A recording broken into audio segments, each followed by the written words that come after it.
Bueno, buenas tardes. Primero, antes que nada, darte las gracias, Berta, daros las gracias, Patxi, a la Diputación, a Edurne y a esta magnífica exposición que podrán ustedes ver de Musealia, quien ya hizo una gran exposición sobre Auschwitz. Auschwitz se ha convertido en una metáfora del dolor y de la tragedia y es simplemente un campo más de exterminio. Lo que pasa es que se ha convertido en sí mismo en un ejemplo, en un símbolo. Me preguntas qué es Sefarad, entonces vamos a aclarar esos conceptos. Primero, Sefarad significa España y es la idea que en hebreo, la idea de España, aunque cuando un judío llega o no, un español llega a Israel, si dice Sefarad, la gente ya lo relaciona directamente con este país, con España. Pero también tiene una memoria anterior, que es la España que abandonaron los judíos que fueron expulsados. El nombre aparece en la Biblia, aparece en un texto de un profeta, que es Abdías, es en Abdías 20, aparece por primera vez en la Biblia la palabra Sefarad. Y tiene relación ya en ese texto con los expulsados, con aquellos desterrados que están en Sefarad. Era como el lugar más lejano y remite, por supuesto, a este territorio, ¿no? que puede entenderse como toda la península. También se incluye también Portugal. Dentro del mundo judío, hay dos ramas muy importantes, también hay una tercera, pero las principales que han dado una cultura y han desarrollado también casi una lengua es la sefardí, que es la que tiene que ver con este territorio, y la askenaz, que tiene que ver con lo que se puede considerar Alemania, toda esa zona, y que desarrolla a su vez una lengua que es el yiddish, el yídico. Como decía Jacob Hassan, un estudioso del CSIC, prefería llamarlo yídico con una connotación más cercana a nuestra lengua.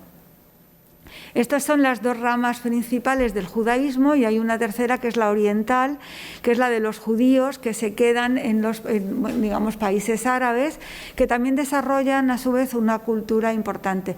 Entre todos no son núcleos cerrados, sino que hay una influencia constante, mutua, de migraciones, de encuentros, de lo que ya hablaremos a lo largo de esta charla, si te parece. Así pues, hay una Sefarad, que es esa España en la que vivían los judíos muchos de ellos desde quizá el primer siglo después de Cristo, digamos, ¿no? O sea que eran tan locales, por decirlo de alguna manera, como podían ser los... Y luego estaba esa Sefarad de los expulsados, vamos a decir. Cuando tú escribes este libro, Si te olvidara Sefarad, que va a ser el marco de esta conversación, escribes haciendo un trabajo de memoria. De alguna manera reúnes memoria, narración, historia, y también historia de las historias. Dices en tu libro, ser testigo forma parte de mi educación judía. ¿Qué querías hacer con este libro? ¿Cuál era tu intención inicial? Bueno, yo soy novelista principalmente pero trabajo en el ámbito cultural y tengo contacto constante con elementos que tienen que ver con la tradición, con España, con la cultura española y en mi trabajo también con el mundo judío. Es decir, por un lado, el mundo judío forma parte también de mi entorno laboral, pero también de mi memoria, de mi vida cotidiana, de mi familia, de mi historia.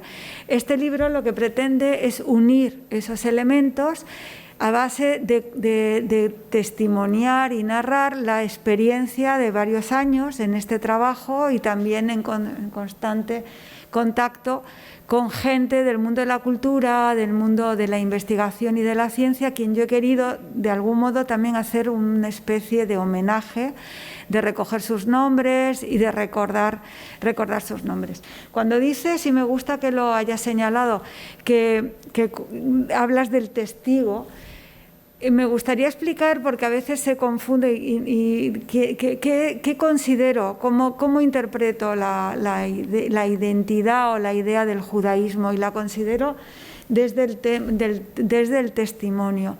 El pueblo judío podemos encontrarnos gente muy religiosa y considerar el judaísmo una religión y ya, pero podéis encontraros también con muchos judíos, y hemos estado hablando de eso, Berta y yo, que en realidad ellos no son religiosos y sin embargo sí sienten que son judíos. ¿Por qué? Pues porque hay una tradición judía que tiene que ver con una sensación casi genealógica, familiar, que tiene que ver con los orígenes y que te enlaza casi con la historia de Abraham, con la historia de José y de sus hermanos, y con la historia de Moisés y la salida de Egipto. Según la tradición judía, todo el pueblo en torno a Moisés estaba presente y fue testigo. Ahí es donde empieza a hablarse de la idea del testigo. Y todo el pueblo estaba allí y fue testigo de la recepción, de la idea de esa recepción de las tablas de la ley, que luego a partir de allí aparece también lo que es la Torá, que son las leyes judías que reúnen ese testimonio escrito, o sea, lo que se escribió y lo que se oyó, que es la parte oral. El ser todo el pueblo testigo es lo que le da al testimonio y a la idea del testigo ese valor fundamental que tiene en el judaísmo. De allí que la memoria forma parte esencial de la transmisión a los hijos, de la forma del recuerdo, de la elaboración de la festividad. La festividad que tiene muchas de ellas un valor histórico, se señalan acontecimientos históricos, pero se señalan y se viven como si uno formara parte de ese mismo acontecimiento y a su vez estuviera testimoniándolo. Y ahí es lo importante que tiene el testimonio en el pueblo judío, y yo creo que también por eso estamos hoy aquí con la exposición de Auschwitz, porque esta tragedia, en su elaboración, el pueblo judío ha utilizado la idea del testigo, ¿no? Y de la memoria para que esta tragedia no se olvidara. Y forma parte también de ese elemento común que nos une con ese pasado, que a la vez forma parte de un todo, ¿no? Y que se vive en una especie de presente continuo. Si nos situamos en 1492, a pesar de que ya se habían producido momentos de fuerte violencia, 1492 es el año que tenemos todos, es el año de la expulsión, del destierro. Pero me gustaría ahora iniciar esta parte de la conversación no hablando de los expulsados, de los que decidieron tomar el camino del exilio, sino de los que se quedaron. Y me parece que podríamos trazar 3 vías de conversación. Una de ellas es ese sistema de vigilancia que tú cuentas en tu libro, ¿no? El sistema de vigilancia que se hacía sobre el que estuvo forzado de convertirse, ¿no? Para quedarse había que forzosamente convertirse. Y realmente estaban vigiladísimos por sus vecinos. Es algo que nos recuerda, por ejemplo, a otras historias contemporáneas de vigilancia entre ciudadanos. Luego duraba muchísimo la sospecha, ¿no? Uno podía ser sospechoso de judaizar en la 3ª generación. Y por otro lado hay que comprender que en la religión judía es una relación de fidelidad y de obediencia con su Dios. Es lo que más define el judaísmo, es la relación de fidelidad con Dios. Fue una traición. El que no pudo marcharse por las razones que fueren, que también se podrían comentar, tuvo que vivirlo como una traición muy fuerte, y no fueron pocos los judíos que se quedaron forzados a vivir como conversos, pero que realizaban sus oraciones o realizaban sus prácticas a escondidas. No es lo que se llaman los criptojudíos, o que también se conoce como marranos. Señalas en tu libro al profesor Carlos Carrete, que fue profesor mío, que él decía que la palabra marrano venía de marrar, ¿no? De equivocarse, porque en el fondo se equivocaron por quedarse. Pero bueno, no siempre uno se podía ir.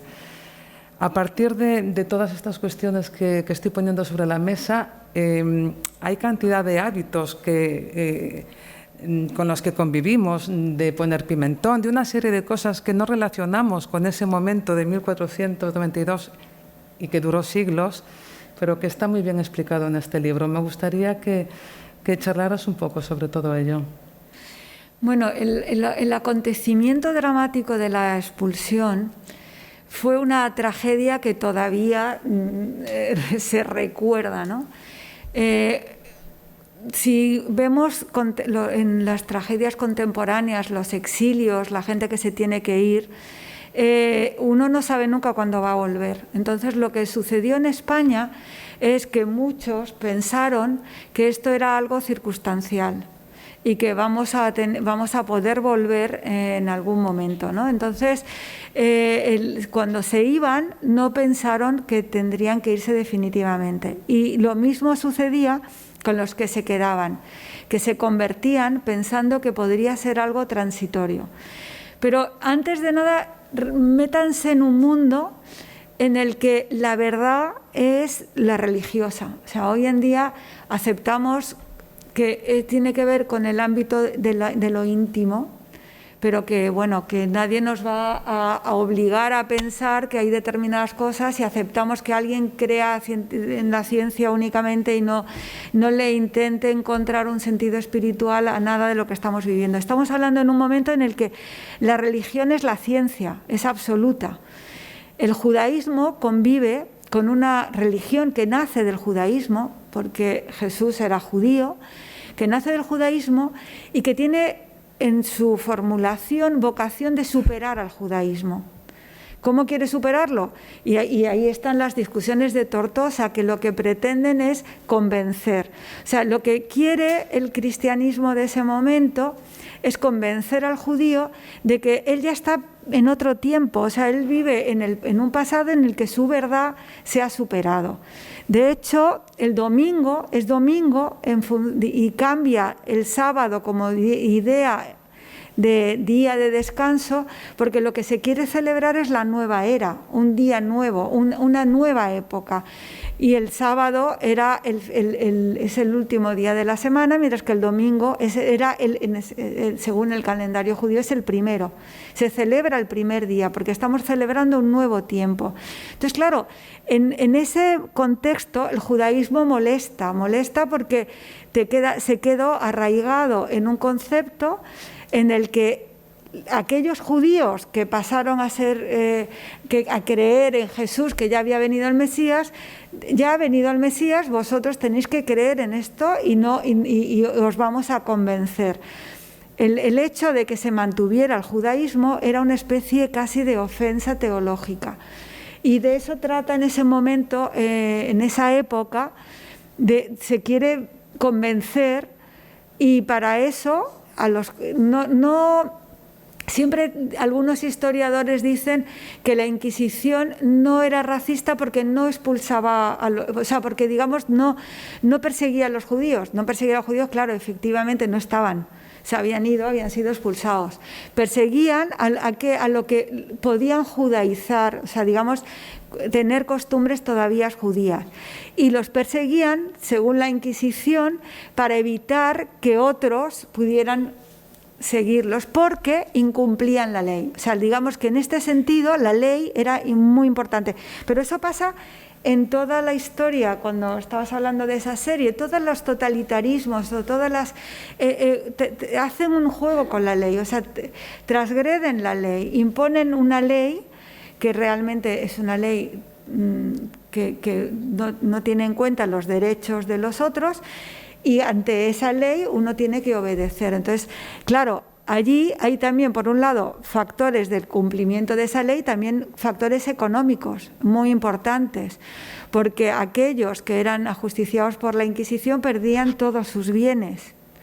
Y ahí, claro, había una persecución, habían investigaciones, leer todos los que además está registrado, como decía Finkielkraut, para vergüenza de su futuro. Ellos registraban todas las acusaciones, la persecución, había una especie de juicio, y y luego terminaban perdiendo todos sus bienes. Aquellos que se quedaron con una situación muy difícil, porque vivían, incluso aquellos que estaban convencidos y que se convirtieron, pues sí, bueno, creyendo en lo que se estaban convirtiendo, no tenían experiencia de cómo tenían que vivir siendo de otro modo, y aquellas costumbres que podían tener todavía, tanto alimentarias como, pues eso les podía poner en peligro de muerte.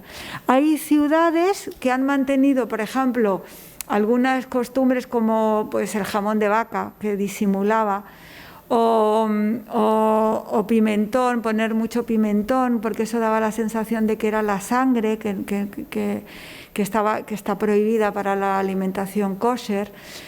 Me he encontrado con gente, que ya hablo ya después, han pasado siglos. Contaba una escritora que su tía celebraba una cosa que llamaban las sabatinas. Ya no eran... se encerraban el viernes y no hacían nada, no cocinaban, celebraban un sábado judío, pero sin la idea de que lo que estaban celebrando tenía una connotación religiosa. Y en España, en muchos pueblos, en muchos lugares, se han mantenido esas costumbres, como la limpieza de la primavera, que coincide con el Pesaj, o como, por ejemplo, la coincidencia de la torrija. Por ejemplo, la torrija se toma en Semana Santa y es un plato típico, no sé en cuántas ciudades, sí. Pero vamos, es un plato típico de Semana Santa, que su ingrediente principal es el pan. Bueno, pues justo coincide con la festividad judía en la que no se puede comer pan, se come la torta del Pesaj, que es una especie de torta sin levadura y que es muy finita, que tiene una función de la memoria para recordar la salida de Egipto. Esas coincidencias tienen que ver precisamente para evitar el asimilarse y parecer judíos, se reforzaba lo contrario, ¿no? El uso continuo del jamón en muchísimos platos. Decía Pierre Gassouline en un libro muy interesante que se llama Retorno a Sefarat, que en España es en el sitio donde más jamón se come. Y dice, y es precisamente para demostrar esa lejanía, ¿no?, cultural y gastronómica con lo judío. Sí, para que nos hagamos una idea también de lo que supuso judaizar, ahí cuentas es algo más que anécdota, cuentas la experiencia vivida por todo un pueblo que desde el siglo XII vive de forma secreta su judaísmo y incluso no saben que existen otros judíos en la península. Es el pueblo de Belmonte. Yo no sé si ustedes han oído hablar de este pueblo en la frontera entre Portugal y Castilla y León, ¿no?, cerca de Ciudad Rodrigo, donde la comunidad judaizaba a escondidas. Y bueno, cuéntanos tu mejor experiencia, porque además tú fuiste a este lugar. Sí, hicimos un concierto allí que fue muy, muy bonito, ¿no? Y vimos una sinagoga nueva que han construido y cómo hoy en día todo tiene otro sentido. El alcalde mismo decía que quería importar judíos. Decía, sí, queremos importar judíos porque tenemos muy poquitos y hay un turismo en busca de estas raíces. Ese pueblo es un pueblo que se queda allí, hay una serie de judíos que se quedan y que entre ellos, pero pasa también con los chuetas mallorquines, por ejemplo, entre ellos tienen una idea de que son judíos, se lo cuentan, pero creen que en el mundo ya no existen. O sea, digamos que hay una sensación de aislamiento total y no tienen esa conciencia de que pueda haber un mundo más libre y en el que el judaísmo pueda vivirse de otra forma. Entonces se quedan entre ellos, se solían casar entre ellos, los vecinos reconocen, saben quiénes son, además muchas de sus casas estaban señaladas, pero ellos se quedan manteniendo su secreto. Esto lo descubre un señor, Schwartz, que que final del siglo XIX él hace un viaje y quiere comprar algo en una tienda. Y se estaba haciendo tarde, era viernes, en el judaísmo los días comienzan al atardecer del día anterior. El viernes por la tarde, cuando anochece, ya es el Shabbat y acaba justo el sábado al anochecer. Entonces este señor tiene una tienda y cuando ya va antes de anochecer le dice: mira, lo siento, no te puedo vender esto hoy porque ya tengo que irme, tengo un asunto familiar. Le dice: bueno, vengo mañana. Y dice: no, mañana no voy a estar, vente el domingo. Y él les extraña, no entiende muy bien cómo todas las demás están abiertas y esa tienda no. E indaga y descubre el secreto de los judíos de Belmonte. Y a partir de allí, digamos que hay un redescubrimiento por parte también de las instituciones, se hacen investigaciones. Hoy en día la ciudad, que es muy bonita, tiene un pequeño museo con fotos de la gente que ha vivido allí, algunos datos de la Inquisición. Ellos dicen que ahí no se ajustició tampoco a nadie, sí hubieron juicios. Y hoy en día, digamos, la situación es totalmente diferente, pero queda como el caso más extremo de esa ocultación que se vivió en esos siglos en España y también en Portugal. Exacto, así que ustedes ya un poco se pueden hacer a la idea. Por un lado están estos judíos que decidieron tomar el camino del exilio, muchos de los cuales se fueron al Oriente Mediterráneo, lo que sería ahora Estambul, Grecia, los países balcánicos, Bulgaria, otros más hacia Marruecos y otros ya lo que sería el Mizraj, ¿no?, el oriente más extremo. Pero luego están los que se quedaron, y los que se quedaron, algunos no tuvieron ningún problema de conversión, pero muchos otros realmente sí que los tuvieron. Hay una frase que me gusta mucho también de tu libro, que dice que los judíos tenemos que ser buenos huéspedes para no alarmar a nuestros anfitriones. España fue como un hogar del exilio, porque ya el judío mismo se sentía viviendo en exilio. Pero realmente siempre, ¿tú crees que siempre hay esta sensación de ser huéspedes allí donde el judío ha ido? Bueno, claro, el contexto de esa frase también se da en el retorno, ¿no? Cuando los judíos empiezan a volver a España. Cuando empiezan los judíos a volver a España en los años 60, mi familia es sefardita, del norte de Marruecos. El norte de Marruecos, como saben, es muy peculiar, es muy especial. Lo habrán, quien haya leído El tiempo entre costuras, y habrán visto toda esa época. Es muy especial porque ahí siempre digo que los sefarditas allí no vinieron a España, sino que España vino a ellos.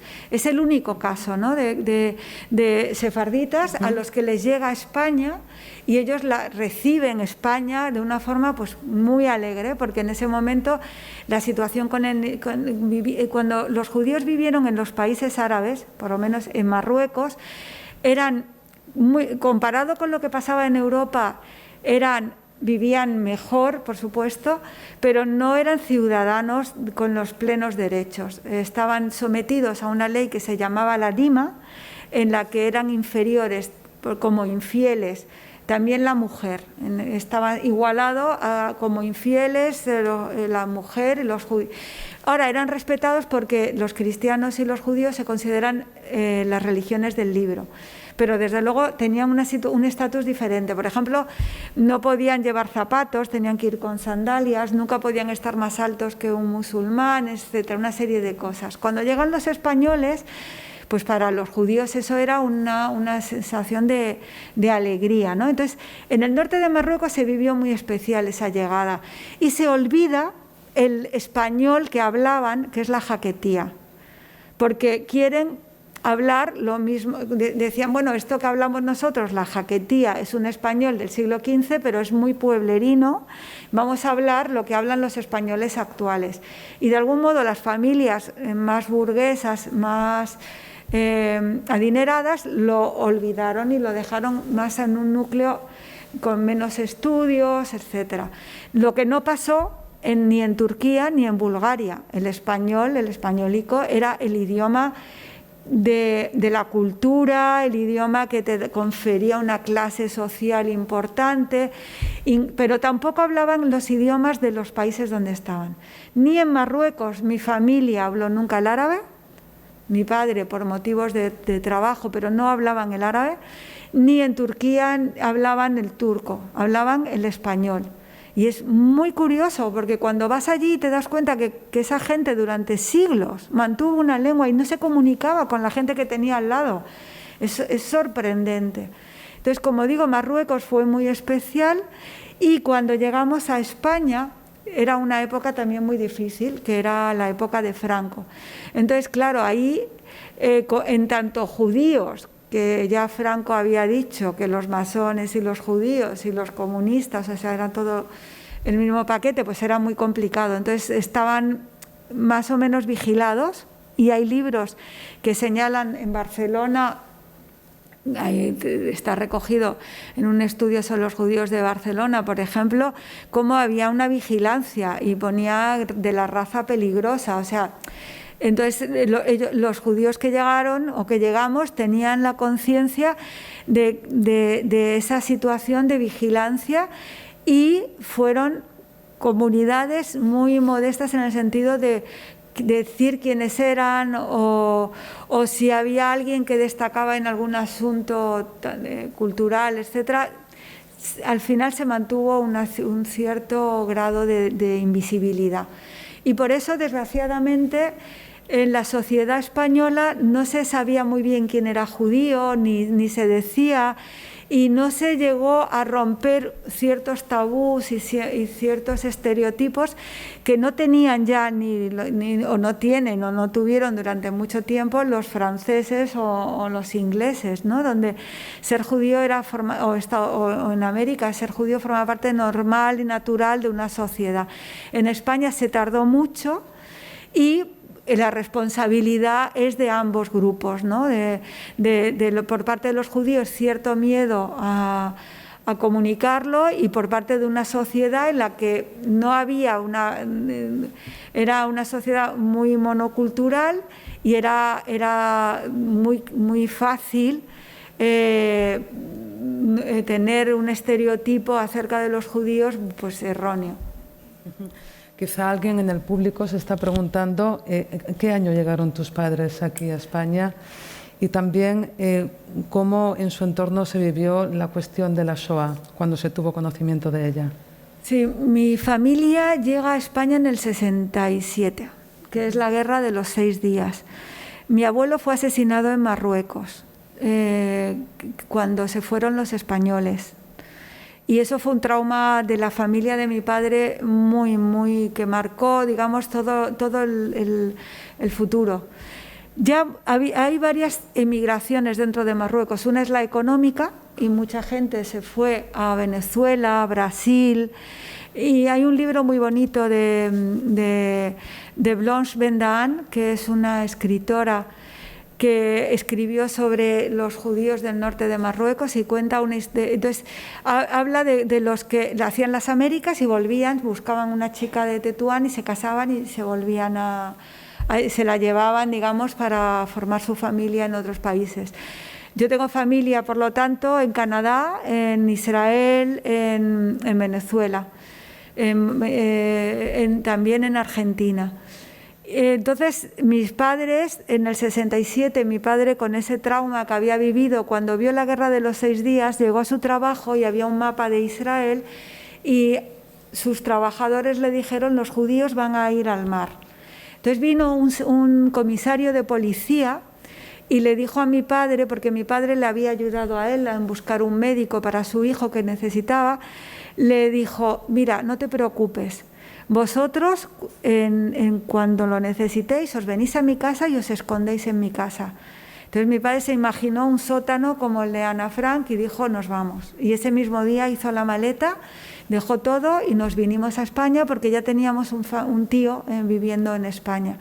Y mucha gente ya sabía, mi familia de mi madre ya se había ido a Venezuela, a Caracas, y otros habían ido a Israel, pero porque la situación en Marruecos, aparte ya digo de la inmigración económica, había sido ya peligrosa, porque cuando se fundó el Estado de Israel en el 48, cambió radicalmente la situación de los judíos en los países árabes, porque eran tolerados en cuanto a judíos.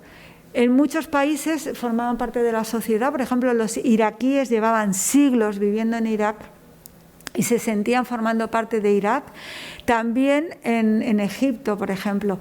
Pero ¿qué pasa? Que coincide con el nacimiento también del nacionalismo árabe, y todo eso hace coincidir con de pronto el Estado de Israel, y a los judíos se les empieza a ver como sionistas y sospechosos y espías. Entonces hay muchos problemas. En Irak hay se mata a 15 jóvenes y al final se les ahorca, y al final todo esto deriva en una gran, masiva emigración de judíos de países árabes. Y mi familia forma parte también de esos que se van, y como lugar natural era o España o Venezuela, que es donde estaba la familia de mi madre. Mi padre decidió venirse a España. Realmente la Guerra de los 6 días fue un punto de inflexión. Sí. En cuanto a lo que señalas, yo tengo aquí anotado un texto de Jorge Semprún que me gustaría leer, porque él escribe: fue la victoria de Israel en la Guerra de los 6 días lo que provoca la posibilidad para las comunidades judías de Occidente de hablar de su historia. Él explica que hasta entonces sí tenemos el testimonio de Primo Levi, pero todavía no se está hablando de lo que ha sucedido en la Shoah. Y dice, como si el hecho de transformarse de una condición de víctimas y de convertirse por simpatía e identificación en una colectividad de vencedores, por fin habían vencido algo, como si ese hecho les autorizara, les permitiera no tener vergüenza de la matanza y del exterminio, sino poder hablar y reivindicar esa matanza y ese exterminio, no como un hecho heroico, sino por lo menos como un hecho real. O sea, tras la Guerra de los 6 días es cuando las comunidades judías en Occidente deciden hacer testimonio de lo sucedido. Sí, está muy bien señalado te agradezco ese párrafo de Semprún. Pues, como digo, a mi familia efectivamente le marca totalmente. En la conciencia de Israel, no tanto en la judía de fuera, porque me preguntabas, y perdona, no te respondí, sobre cómo lo vivieron mis padres. Mis padres eran muy jóvenes durante la Shoah, pero son unos privilegiados, porque ellos no vivieron el Holocausto. Un familiar tenía algo en Alemania y tuvo tiempo de ir y venderlo, o sea que algo sí vieron. En Marruecos llegaron algunos supervivientes niños, y sí tenían conciencia. A mi madre, la familia de mi madre vivía en un sitio donde también estaban algunos empleados de la embajada alemana, y cuando la veían bajar decían que ella sería la siguiente, y le comentaron que donde ella estudiaba música, violín, en los sótanos estaban preparadas las mazmorras para los judíos. O sea, los judíos sí sabían que algo estaba pasando muy dramático, y además sabían que ellos podían ser los siguientes. O sea, había una sensación de espera y de peligro, ¿no? El cambio que tú señalas es un cambio importante que luego se toma más poder con el juicio de Eichmann. ¿Por qué? Pues porque mientras que los judíos en la diáspora sabemos cómo la situación de ser judío es compleja, y todavía pasa con respecto a los israelíes, estamos acostumbrados a esa especie de diálogo con el otro con el que eres diferente y con el que te tienes que defender y tienes argumentos y sabes manejar la situación. El que fue a Israel quería reconstruir algo nuevo, y el hecho de venir siendo víctima y sin comprender qué significaba eso y qué había pasado, porque todavía no se había elaborado el discurso histórico, y no se comprendía, prefería no venir de allí. O sea, se quiso construir una situación de un hombre nuevo, vengo agrícola, vamos a trabajar el campo, vamos a trabajar lo corporal, y somos algo que no tiene nada que ver con esa diáspora del gueto, del encierro y que se dejan además llevar a los campos de concentración.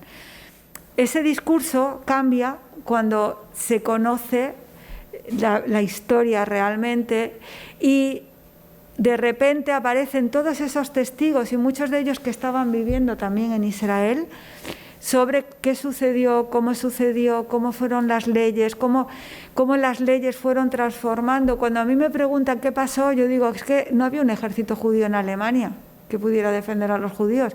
El ejército alemán, que era el que defendía a sus ciudadanos, entre ellos a los judíos, era el que se puso en contra de una parte de sus ciudadanos. Si de repente nuestro ejército se pone en contra de repente de los pelirrojos, sería imposible defenderse para ellos, porque no están organizados de forma que pudieran defenderse. Entonces, cuando todo eso se empieza a comprender, cambia el discurso en Israel. Y empiezan a oírse los testimonios, empiezan a salir los libros de Appelfeld, ya Primo Levi en Italia, que por cierto Primo Levi es sefardí también, porque la zona de donde él viene, y además él lo reconoce, él tiene un libro donde él habla de sus antepasados españoles.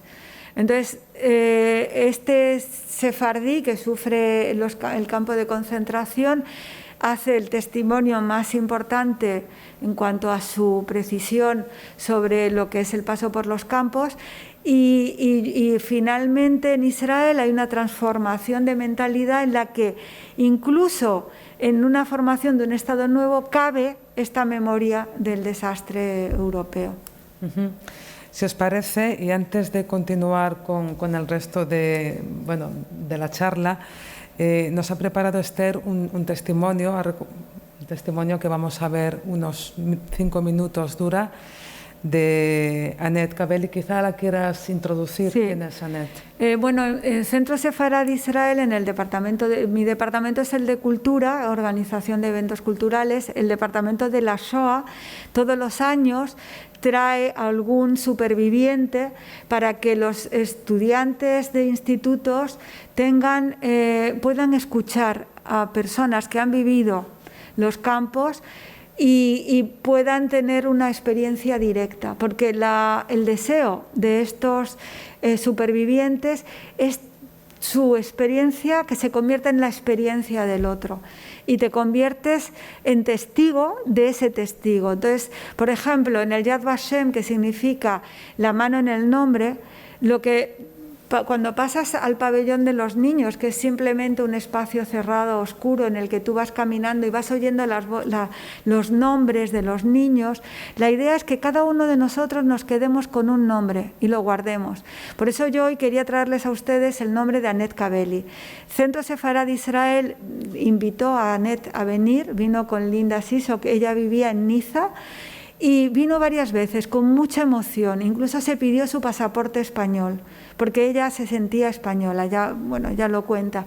Y entonces les pediría hoy que de todos esos 6 millones de nombres se queden hoy con el de una superviviente, que fue Annette Cavelli, porque ella nos trajo su historia porque quiso volver a España, cosa que no pudo hacer su madre.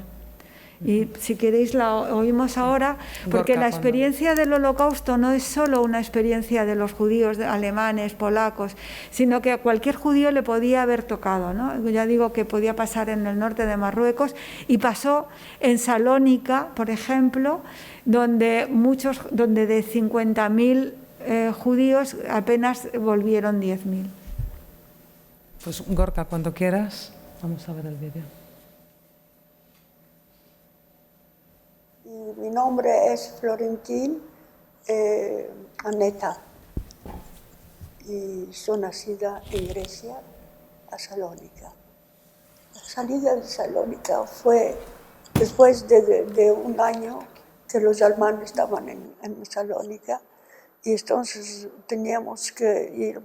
Decían que nos iban a todos los judíos que nos iban a llevar en Polonia para trabajar.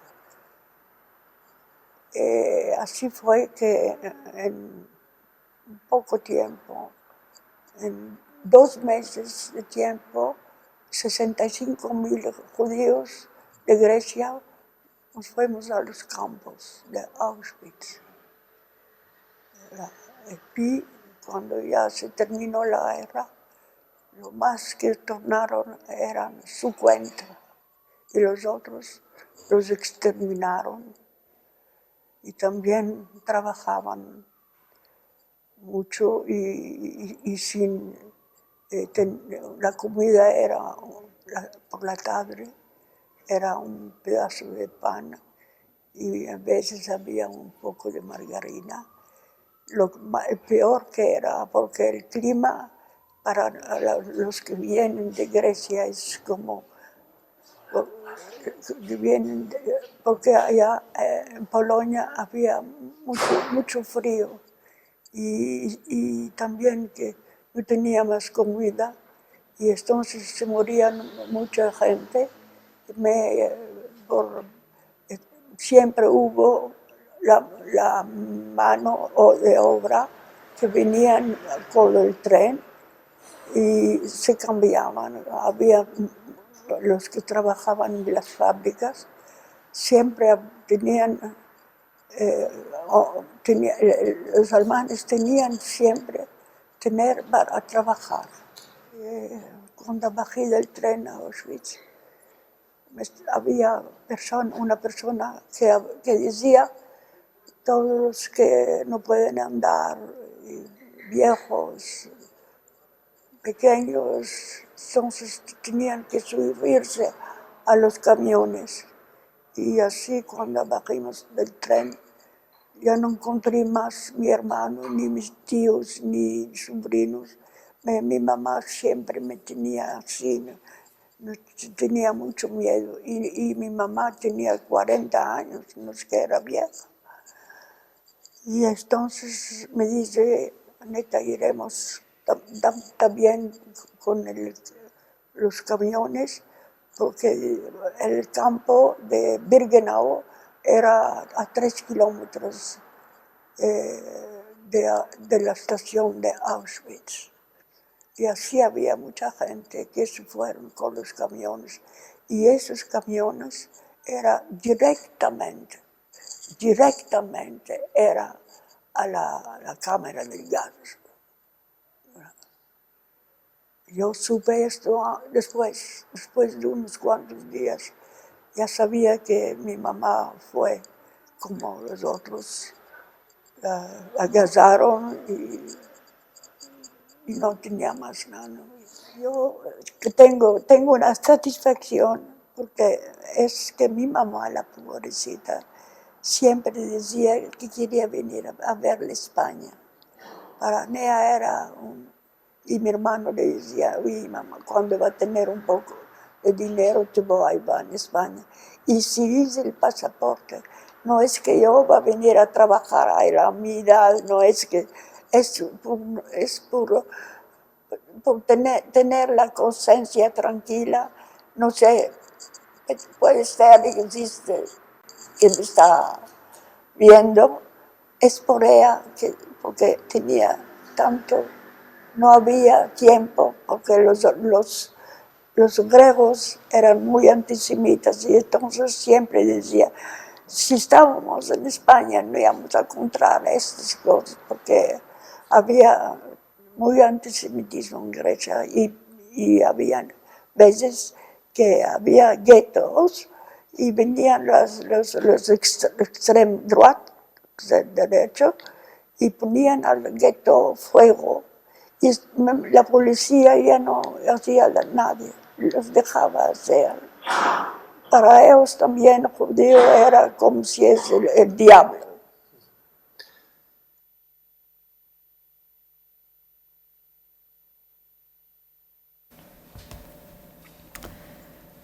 Ha variado, ahora que ya podemos encender la luz,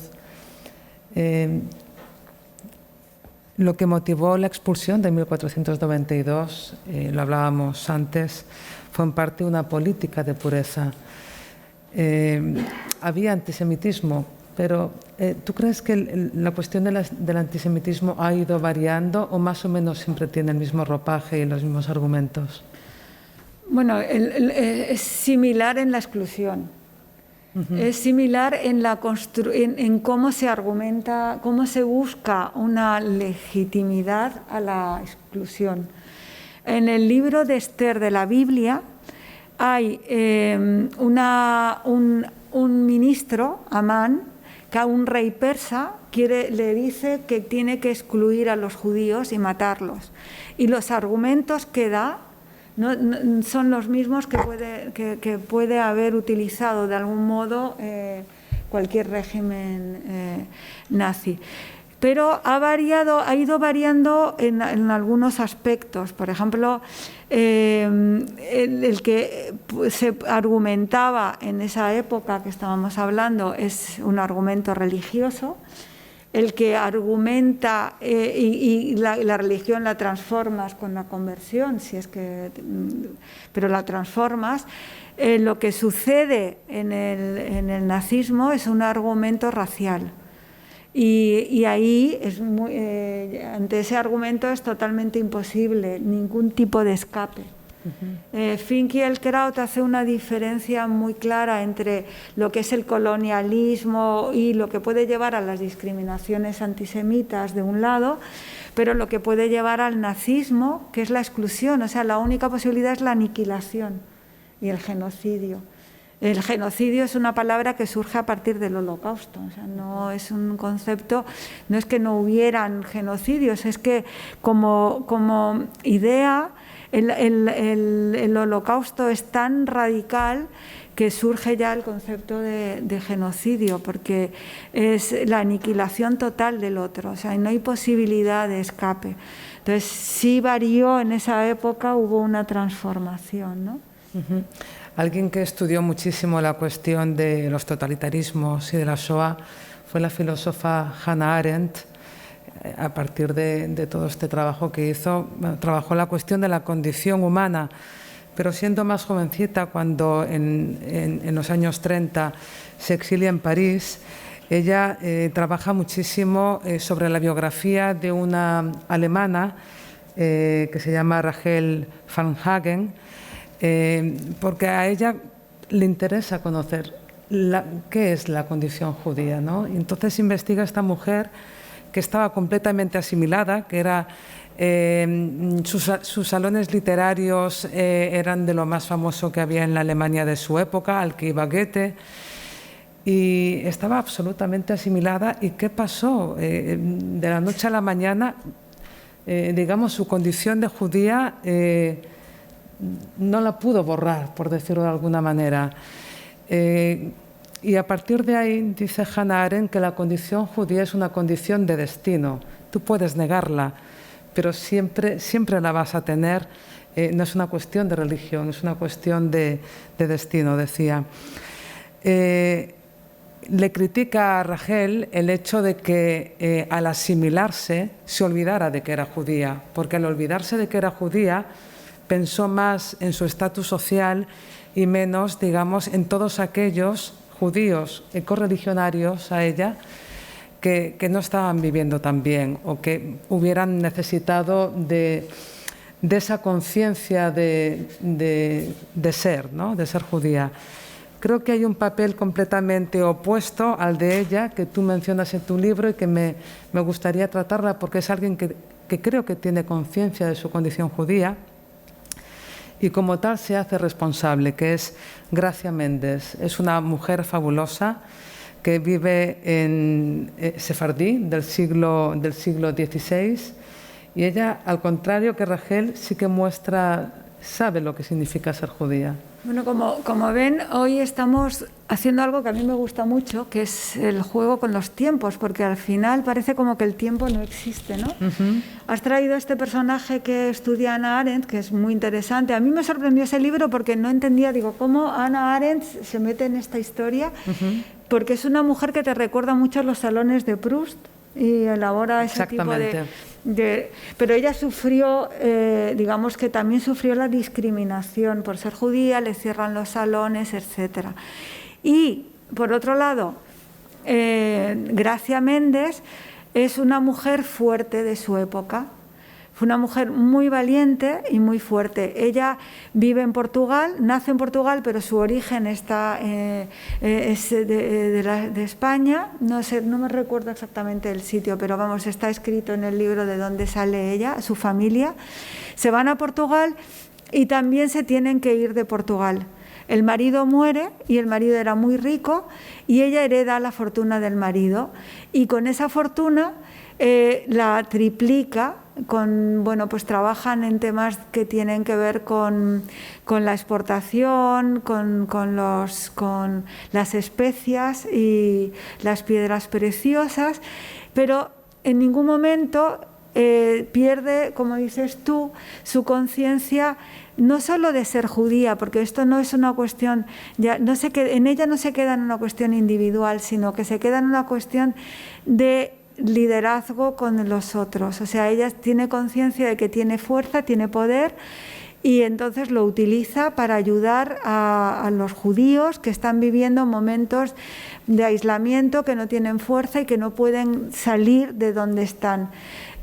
Así, por ejemplo, utiliza sus contactos, cuando llega también a Turquía, sus contactos políticos para salvar a estos judíos y ayudar con presiones económicas para ayudarlos cuando han sido perseguidos. Por ejemplo, en Italia fueron perseguidos, entonces ella organiza todo un sistema de presión para que estos judíos puedan ser salvados, ¿no? Entonces esa conciencia es importante, no se dio muy frecuentemente porque tampoco muchos tenían esa fuerza y ese poder, pero en este caso, y es lo que a mí me parece muy interesante y creo que a ti también, es que es una mujer en una época en la que la mujer pues apenas tiene posibilidades, ¿no?, de ser independiente. Ella lo consigue y con mucho éxito. Además, tiene una idea que es la de crear una colonia judía en un territorio que todavía pertenece al Imperio Otomano. Entonces en Safed crea una colonia judía que además tiene mucha importancia en el tema de la mística. Y es que esto es importante, que España tiene muchísima importancia para el mundo judío. No me refiero en este sentido histórico que estamos hablando y de memoria, me refiero a lo que es la parte profunda, a la filosofía judía, porque las dos ramas principales del judaísmo salen de España, como es la más, racional de Maimónides y la mística judía. Y ambas, forman parte de lo que es las raíces profundas del judaísmo. Entonces estas dos mujeres, efectivamente, en dos épocas muy distintas, pero que no es importante porque como estamos viendo, al final los problemas van surgiendo de una forma distinta, pero igual. Y estas dos mujeres están cada una en un sentido. Una intenta asimilarse y se dio mucho también en esa Alemania, en Viena, por ejemplo. Bueno, yo sé que eres especialista en Joseph Roth. En esa época se da ese deseo de integración, después de Mendelssohn, ya el mundo ha cambiado, digamos que las religiones forman parte ya de otro plano y somos todos iguales, justo en ese mundo que se está conformando, ¿no?, abierto, cultural, libre, donde nace Canetti. No nace allí, nace en Bulgaria, donde vive Canetti, otro sefardí, un premio Nobel español para nuestra literatura, aunque sea en lengua alemana, donde nace Canetti.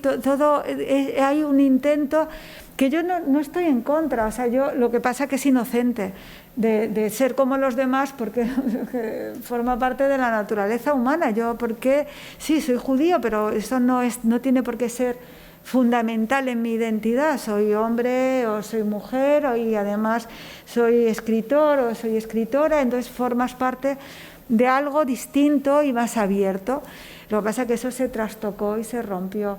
El caso de gracia es que ella ya viene de ese mundo. Yo soy también, ya era una conversa, una familia criptojudía que decide volver a su propia tradición, no quiere seguir ocultándose. Y ella sale de allí. Lo que pasa es que el mundo alemán de esa época consideran que ya había una evolución, que el mundo había evolucionado y que las religiones ya no eran lo importante ni lo que marcaban la diferencia, somos todos iguales. Y ella forma parte de eso, o sea, no es que no quiera ser tampoco judía, es que esto es algo más, forma parte de ese todo. Son los otros los que empiezan a verla diferente. Efectivamente, es la cuestión de la alteridad, pero siempre hay este juego de la asimilación y del cosmopolitismo, que es algo, por otro lado, tan judío. Estaba pensando mientras hablabas también que el otro día, entrevistando a un filósofo alemán que se llama Marcus Gabriel, me hizo ver hasta qué punto el terremoto de Lisboa fue importante para la Ilustración, porque fue las ideas de la Ilustración que precisamente la Shoah y todo lo que sucede en Auschwitz es como el final del sueño ilustrado, que esas ganas, ¿no?, de vivir en humanidad y en convivencia, y de que las 3 religiones monoteístas interrumpieran ya cualquier atisbo de lucha, que se pudiera vivir de forma secular, cada uno con su religión en su casa. Y ese terremoto de Lisboa le hizo pensar a Immanuel Kant, que de aquí en 3 años se celebrará el 300 aniversario de su cumpleaños, de su nacimiento. Pero me gusta traer la colación porque el sueño ilustrado nos hizo pensar que podríamos convivir. Y la cuestión es que cuando estaba Kant en su casa, al recibir las noticias del terremoto de Lisboa, que en el fondo fue un terremoto a lo largo de toda la falla, fue lo que le hizo ver que realmente no podía dejarse en manos de Dios una desgracia de ese tipo, ¿no? Y entonces comienza también a florecer toda esta cuestión del sueño ilustrado de la convivencia. Y es precisamente el sueño que se va a frustrar en Auschwitz, el sueño de la convivencia, por el que habían apostado al final pues, Gracia o Rachel, estaban apostando por el sueño de la convivencia. Una cuestión que yo creo que defiende mucho la cultura judía es precisamente lo que citábamos, ¿no?, la cuestión de la alteridad. Y hemos visto y hemos hablado a lo largo de esta hora de aquellas personas que han vivido en diferentes países y que han vivido el judaísmo de diferentes maneras. Cuando ahora, hace unos años, se pone en marcha la ley del retorno, que me parece que es un tema importante a tratar, claro, ¿cómo definir quién es sefardita? ¿Cómo definir quién es judío, sefardita, heredero de todo ese mundo que desde 1492 ha dado vueltas como una peonza? No obstante, me gustaría que nos contaras la importancia de esta ley de retorno, lo que está suponiendo para el mundo sefardí. Sí, bueno, como dices tú, lo del mundo ilustrado es una tragedia mientras que creíamos que el hombre cada vez era, digamos, más humano, se podían conseguir, estaba dejando atrás, esto fue una catástrofe y todavía estamos estamos en esas consecuencias. Independientemente de eso, volviendo al tema de la ley de nacionalidad, ya los sefarditas tenían un tratamiento especial, podíamos optar por ley de naturaleza a la nacionalidad española, que te obliga a vivir como cualquier residente, o sea, cualquier ciudadano de un país hispanoamericano que viva 2 años en España tiene derecho a un pasaporte. Pues los sefarditas estaban dentro de ese mismo marco.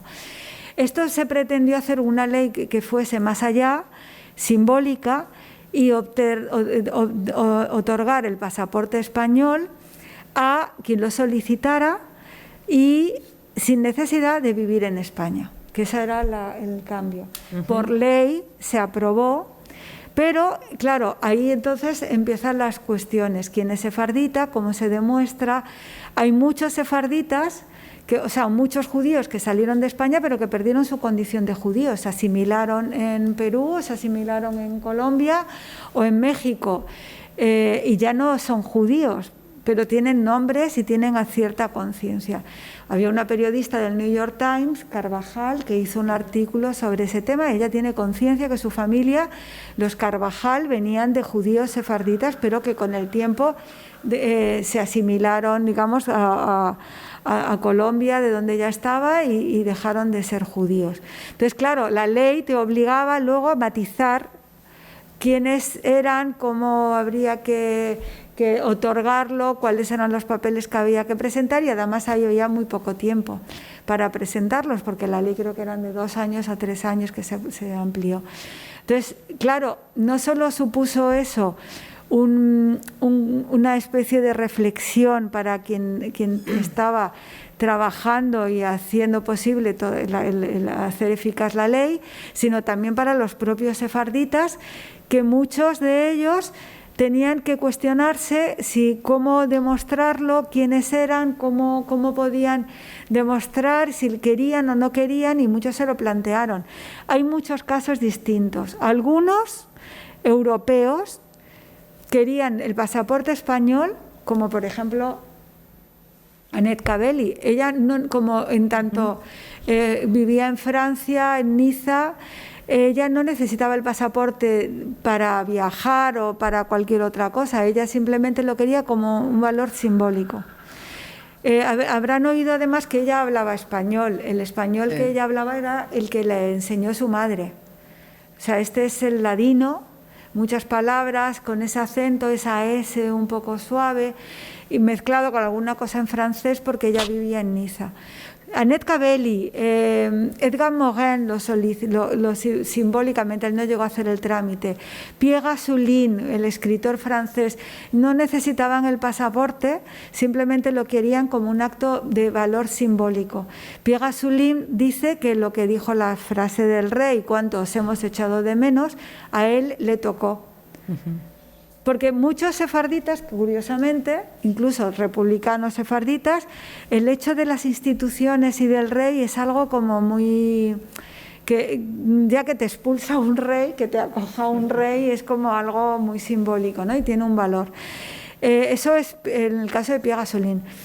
Por parte de sefarditas en Israel, que hay muchos, en parte también quieren la nacionalidad simbólicamente, pero también porque eso les va a permitir viajar a países árabes, por ejemplo, volver si quieren a Irán o ir a Marruecos de una manera más tranquila, porque el pasaporte israelí, pues en muchos de estos sitios no puedes entrar con pasaporte israelí.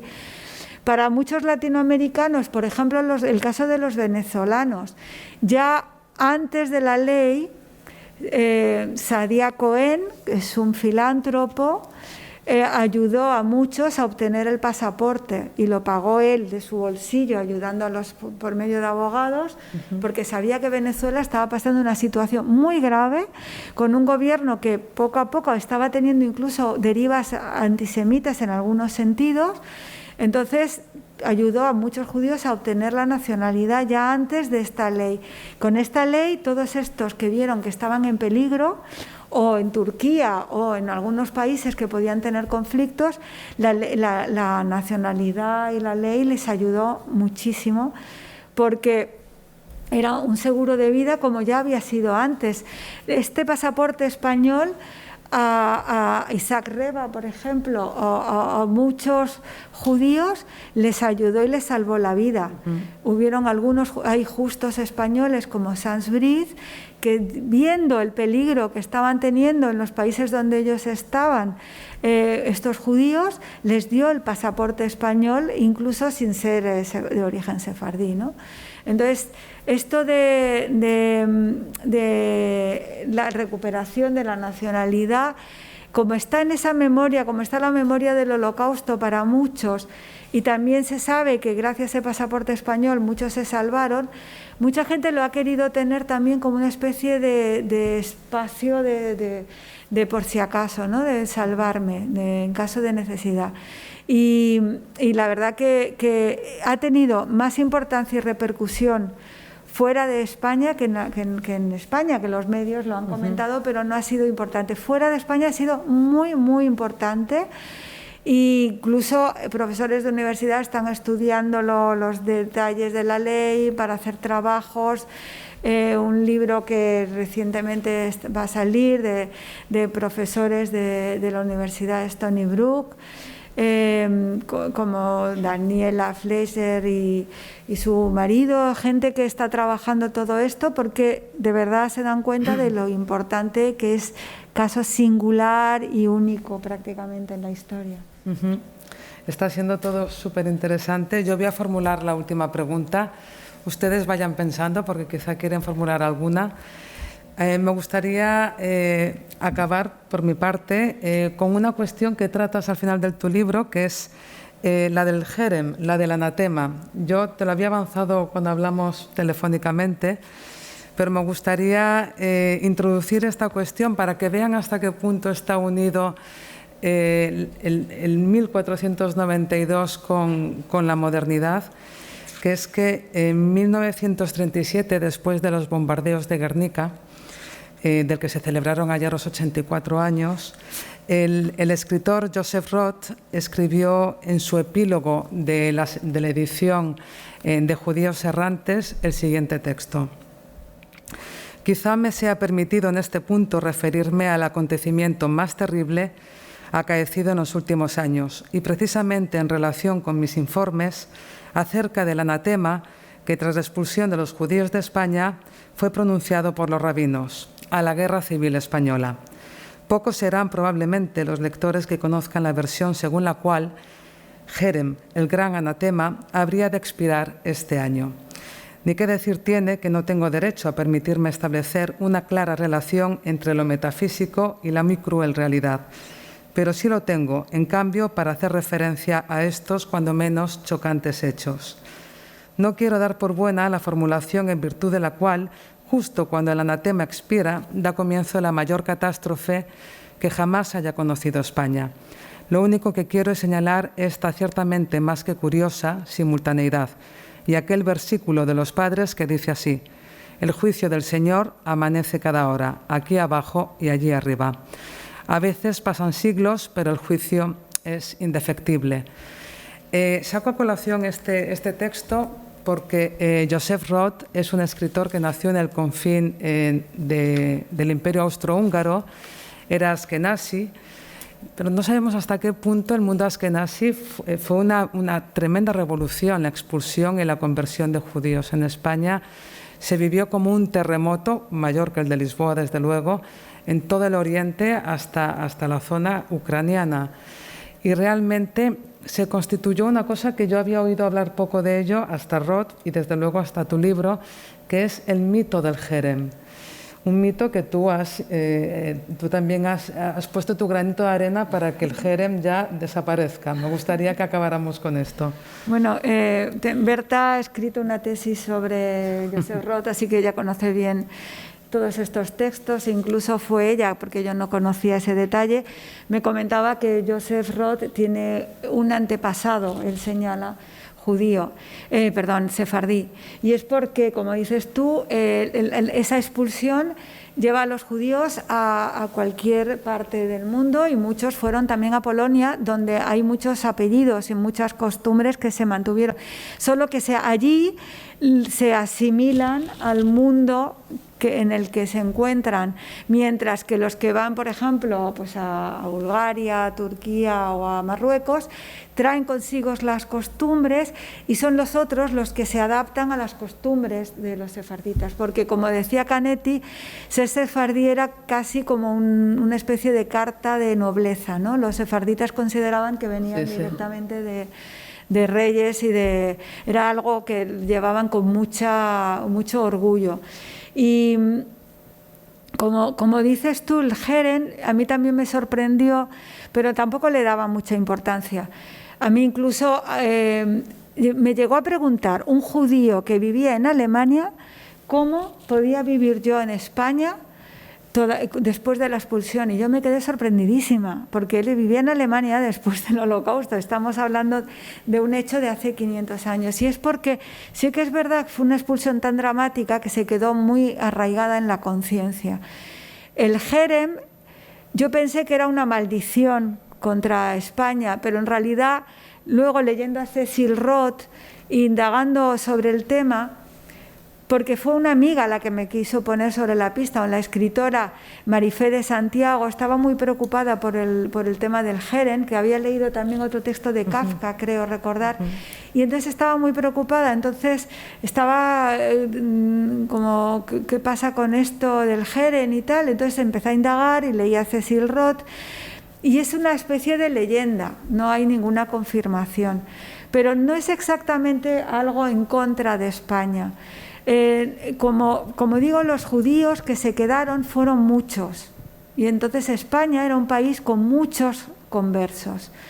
Lo que hicieron los rabinos era, para proteger a sus comunidades judías que estaban viviendo fuera de España, era hacer un Jerem, que era una prohibición de volver a España. Y lo que se hizo fue pedir y prohibir a esos judíos a volver, ni siquiera por un día.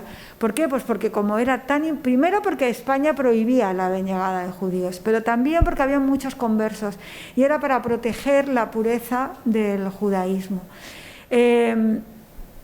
Y esto se mantuvo durante muchos siglos. Entonces, esa doble prohibición por parte de España prohibía a los judíos, pero también por parte de los judíos estaba la leyenda de esa prohibición que impedía a los judíos volver a España. Incluso contaba Cecil Roth que había una pequeña comunidad que cuando se enteraba que alguien había pasado por algún motivo por España, les prohibía formar parte del rezo y de subir al Sefer, que es como el honor máximo, ¿no? Subir delante del libro de Torá, el pliego de la Torá, le prohibía estar allí. Lo que cuenta es como Berta, una leyenda urbana. Sí, es una leyenda. Y lo que cuenta Berta es que esta amiga, Marifé de Santiago, que en ese momento estaba en el gobierno en temas culturales, me pidió que organizáramos algo como para borrar ese Jerem. Yo no sabía que podíamos organizar algo simbólico, y entonces le comenté a un tío mío que es muy religioso, que ahora vive en Jerusalén, oye, que si se podía reunir con nosotros y hacer una bendición. No se me ocurrió otra cosa, porque todos estamos en el plano simbólico. Y entonces nos reunimos en Toledo. Era además el inicio de un proyecto que es el proyecto Herencia, que tiene como objetivo dentro del Centro Sefarad unir a los líderes comunitarios sefarditas de distintas partes del mundo y reunirnos cada 2 años para intercambiar ideas, proyectos y hacer algo conjunto. Y en esa reunión se hizo una pequeña bendición simbólica. Entonces, a partir de allí, ya Marifé encontró ya una especie de tranquilidad espiritual que le permitía entender que ese Jerem ya estaba borrado. España ya está libre del Jerem. Ya estaba libre del Jerem.